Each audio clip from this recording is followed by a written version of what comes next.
మా భారతదేశ అబ్దుల్ రహమాన్ గారు ఆర్ అట్నే ఫారూక్ సిద్దికీ గారు, వేదిక మీద ఉన్నవారు, కింద ఉన్న డాక్టర్ మాధవీలత గారు, ముందరున్న మా అక్క చెల్లెళ్ళు, అన్నదమ్ములు అందరికీ నా హృదయపూర్వక నమస్కారం.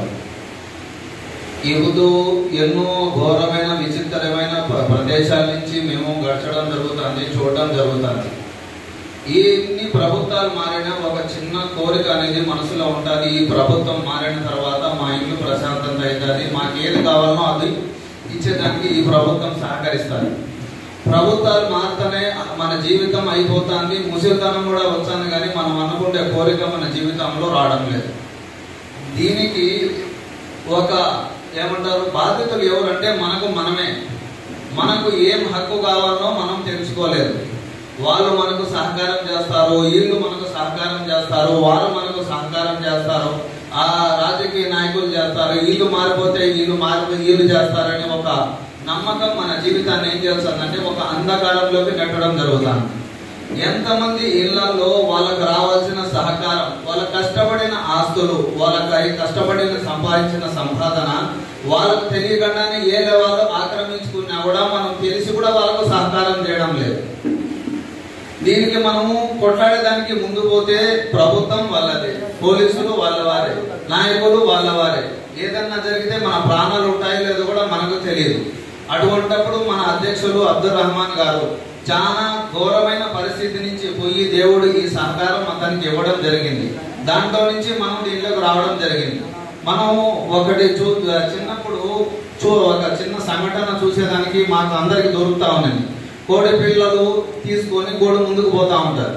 దాని కింద ఎప్పుడైతే గ్రద్ద కానీ లేకుంటే ఏదైనా పక్షులు వచ్చి దాడి చేస్తే అది తన రెక్కలు పెట్టి తన ప్రాణాన్ని ముందైనా పెట్టి తన పిల్లలను కాపాడుకుంటారు.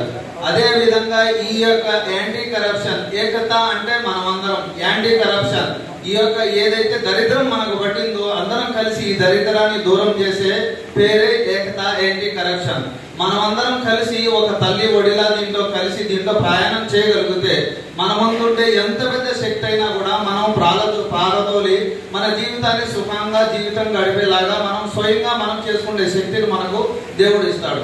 మీకు అర్థమైందని కోరుకుంటున్నాను. జై హింద్. బాషా గారు ఎక్కడున్నా రావాలి, మహబూబ్ బాషా గారు ఎక్కడున్నా కానీ స్టేజ్ మీదకి రావాలి.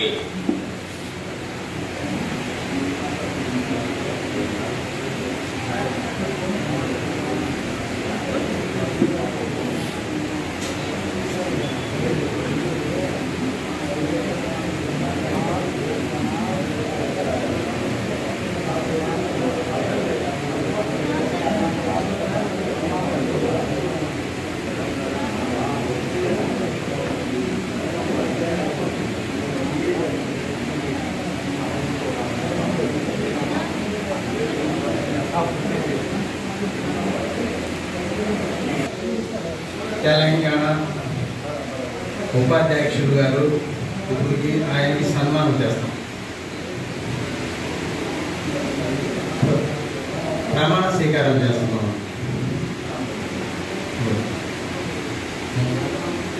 మొహమ్మద్ ఇమాముద్దీన్ గారికి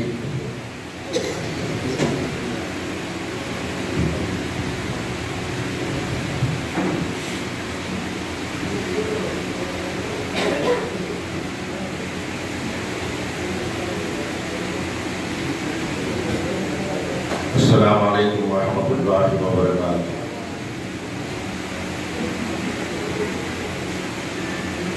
डैश पे तशरीफ लाए मेहमान और दीगर साथियों को और जितने भी आए हुए मेहमान स्टेज पे सामने बैठे हुए माँ बहनों को सबको सलाम।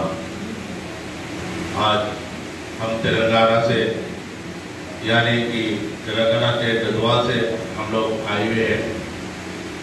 अल्लाह का करम है, आप लोगों की दुआ की बरकत से Telangana state wise president minority की तरफ से मुझे चुना गया है। इस मौका मुझे जनाब मौलाना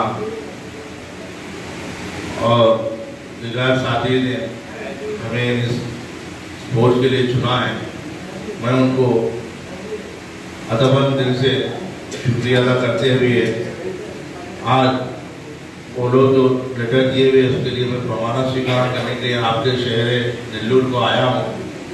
इंशाल्लाह मैं उम्मीद करता हूँ कि बाहयात ये प्रमाण स्वीकार करने के बाद इंशाल्लाह पूरे इसके तौर तरीके अपने दिल और इखलास के साथ इसको पूरा करूँगा और इंशाल्लाह आफियत के साथ उम्मत में चल फिर के काम करने की पूरी नियत करूँगा।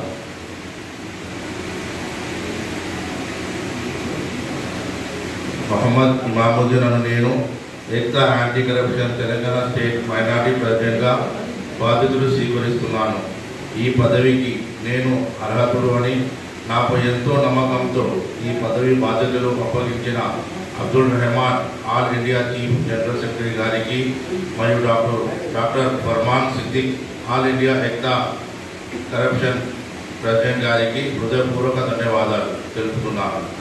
భారతదేశాన్ని అనుసరించి పనిచేస్తానని మరియు ఆంధ్రప్రదేశ్ రాష్ట్ర కమిటీ సభ్యులతో ఎటువంటి రాజ్యాంగం లేకుండా కలిసి పనిచేస్తానని మరియు Ekta anti corruption all India chief general secretary నాపై ఉంచిన నమ్మకాన్ని వమ్ము చేయనని సొంత